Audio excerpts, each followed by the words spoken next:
Should American colleges try to protect students from anything, words, books, even ideas, simply because it might upset them? The rise of this new politically correct trend is the cover story in the new issue of The Atlantic magazine. The protective atmosphere on many campuses has become so charged that comedian Jerry Seinfeld won't perform for some students. I don't play colleges, but I hear a lot of people tell me don't go near colleges. They're so PC. They just want to use these words. That's racist. That's sexist. That's prejudice. They don't even talking about.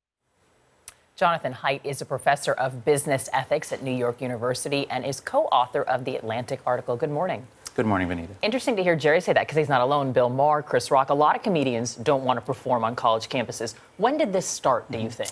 The trend has really changed just in the last 2 or 3 years. That's what a lot of people don't seem to understand. College students have always been involved in political causes. They've always fought for justice. But the new idea is that people are so fragile that if someone says something, they could actually cause trauma in a member of these protected groups. That's new. There are a number of comedians, though, who are still doing the campus routine and even land HBO specials and that sort of thing. But do you think this political correctness, is it on the rise on campuses?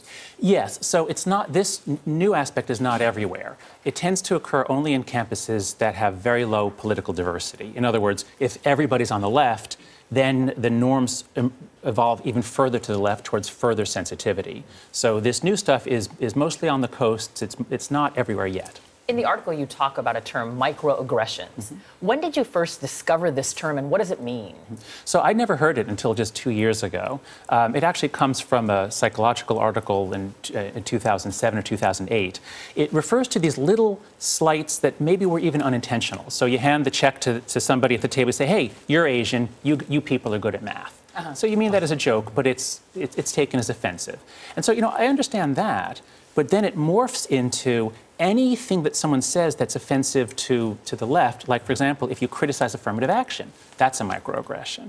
Or if you say America's a meritocracy, that's a microaggression. Comedy is often by nature offensive, though. That's what gets the laugh. That's right. It's very hard to tell jokes if there's no aggression in it. And so, yeah, it kind of kills comedy. But what I found interesting is that now you are meant to prep students. The way that they're saying moving forward, how do you prepare someone? You say something like, you might get offended You're supposed to say, so for example, students at Columbia requested that if you're going to assign Greek mythology, well, there's a lot of rape in Greek mythology. What if a woman who's been raped reads a myth that has rape in it? She could have a flashback, she could have PTSD. So if you're going to assign something, you have to say, trigger warning, contains sexual violence. That's the other phrase that you use in there, trigger warning specifically. Right. That's just saying, okay, flagging this as a possible offensive thing. That's right, but once you start that, if professors are expected to mention anything that could trigger anyone, there's no end to it, and then students come to expect it, and what happens when they go out into the real world and nobody's there to warn them? Well, you mentioned the real world. It's interesting, the timing of this article against the political landscape.